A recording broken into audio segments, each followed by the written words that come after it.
प्रकृति भक्त फाउंडेशन ने जो कार्यक्रम रखा है, ये जो भी हमारे योद्धा हैं, जो भी हमारे जिन्होंने समाज के लिए अच्छा काम किया है, उनको सम्मानित करने का कार्यक्रम इन्हें किया है। मुझे लगता है एक बहुत ही पवित्र पुण्य कार्य है, बहुत अच्छा कार्य है, बहुत नेक कार्य है।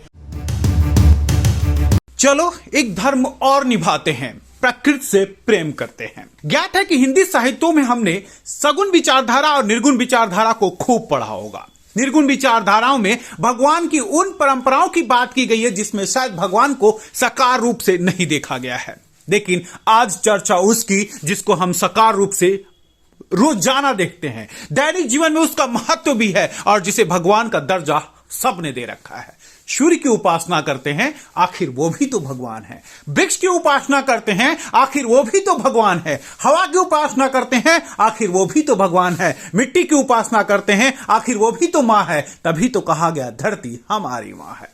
और इनकी उपासना जो करता है शायद वही सर्वोच्च है, क्योंकि कृष्ण ने भी अपनी कृष्ण गाथा में साफ साफ कहा था कि मैया पूजा उसकी करो जो आपको सीधे सीधे दिखाई दे रहा हो। पर्वत की करो, नदियों की करो, हवा की करो, सूर्य की करो और उन प्रकृति की करो। आज नजफगढ़ के कुछ ऐसे विद्वानों ने ऐसे रहस्य से पर्दा उठाने की कोशिश की जिसको जानना हम सब की जिम्मेवारी है। दुख तो सिर्फ इस बात का है कि जानने के बावजूद भी पर्दे का इस्तेमाल हम बखूबी करते हैं और उससे अनजान बन रहे हैं। इसमें कोई शक नहीं कि राजेश शर्मा से बड़ा कोई प्रकृति प्रेमी नहीं हो सकता, जो अपने जीवन को प्रकृति में लगा चुके हैं, प्रकृति प्रेम में लगा चुके हैं, प्रकृति के लिए लोगों को जगाने में लगा चुके हैं और प्रकृति को लेकर के कितनी सुंदरता से निखारा जा सकता है उसको भी तत्परता से दिखाने में लगा चुके हैं। ऐसे ही प्रकृति प्रेमी राजेश शर्मा ने आज प्रकृति सत्संग नाम से एक कार्यक्रम का आयोजन किया। और इसका नाम सत्संग क्यों रखा गया, यह भी सोचने योग्य बात थी। सत्संग इसलिए रखा गया कि किसी भी भगवान की पूजा उपासना के लिए सत्संग से बड़ा कोई शब्द नहीं हो सकता। इसलिए आज मां प्रकृति की पूजा के लिए उन्होंने प्रकृति सत्संग कार्यक्रम का आयोजन किया। और इस आयोजन में तमाम अतिथि पहुंचे, इस आयोजन में तमाम नजफगढ़ के सम्मानित अतिथि पहुंचे। सबने इस कार्यक्रम को सराहा। देखना तो गौरतलब यह होगा कि आखिर किसके ऊपर इस बात का असर होता है कि वो प्रकृति के संरक्षण में अपना अहम योगदान या अपनी भूमिका निभाता है। दिल्ली ब्रेकिंग की टीम से बातचीत करते हुए राजेश शर्मा ने कहा कि कोशिश की जा रही है और कोशिश करना हर व्यक्ति का कर्तव्य है, क्योंकि कोशिश ही तो लक्ष्य का परम साधक होता है। जब आप कोशिश ही नहीं करेंगे तो कामयाबी की उम्मीद भला कहां से करेंगे। और वो दिन दूर नहीं जब हर व्यक्ति इस बात को समझने की कोशिश करेगा और प्रकृति में अपना योगदान देगा। नमस्कार दोस्तों, ये प्रकृति सत्संग था और इस सत्संग में सभी प्रकृति प्रेमी आए थे और सबने सत्संग में मिलजुल कर खुशी खुशी आनंदपूर्वक भाग लिया और इस आयोजन को प्रकृति को समर्पित किया। सबकी भावना मैंने नोट की, सबकी भावना मैंने समझने की कोशिश की। सब प्रकृति में बह जाना चाहते हैं, बस वो चाह रहे हैं कि कोई किनारा मिले, कोई पतवार मिले, कोई नाव मिले, कोई भाव मिले जिसमें वो बह जाए। और हमने भी कोशिश की कि हम भी उनके भाव के साथ बह जाएं और प्रकृति माँ के जो स्वरूप है, सुंदर रूप है, सुंदर छवि है, सुंदर जो उसकी एक घटा है, उसके अंदर अपने आप को समर्पित कर दें।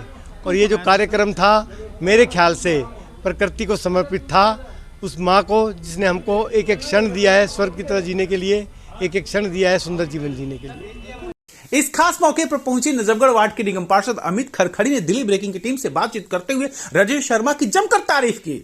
शायद ऐसे विद्वानों की भी बहुत जरूरत है। ये दुर्भाग्य है कि ऐसे विद्वानों की औसतन थोड़ी कम है। देखिए, हर कार्यक्रम के करने के पीछे हेतु होता है और राजेश जी और प्रकृति भक्त फाउंडेशन, हरिधर्मा फाउंडेशन ये जो काम करे अद्भुत काम है। राजेश जी को साधुवाद देता हूँ, बधाई देता हूँ। जब लोग भौतिकता की तरफ बढ़ते हैं और वो राजनीतिक क्षेत्र जैसा लुभावना क्षेत्र छोड़कर और समाज के काम में लग गए हैं, तो ये वाकई उनकी चरित्र को, उनके जीवन को दर्शाता है। तो बहुत सुंदर कार्यक्रम है और लोगों को प्रेरणा देने वाला कार्यक्रम है। कितना प्रकृति सच में कितना अभी जरूरी है इस चीज को सुधारने की और कैसे सुधरेगा, तो बहुत मुश्किल नहीं है जिस गति से विकास की तरफ जा रहे हैं। देखिए, विकास के साथ साथ कुछ दुष्परिणाम आए हैं। प्रकृति का विनाश हो रहा है। आज जो भोजन है वो जहरीला हो गया है, हवा है वो जहरीली हो गई है। तो निश्चित रूप से यदि प्रकृति का नाश होगा तो मानव का भी नाश होगा, जीव जंतुओं का नाश होगा। तो निश्चित रूप से ये आप कह सकते हैं कि प्रकृति को बचाना बहुत ज़रूरी है। और राजेश जी की ये पहल बेशक एक गिलहरी प्रयास है, लेकिन मुझे लगता है कि एक बड़ा संदेश देती है।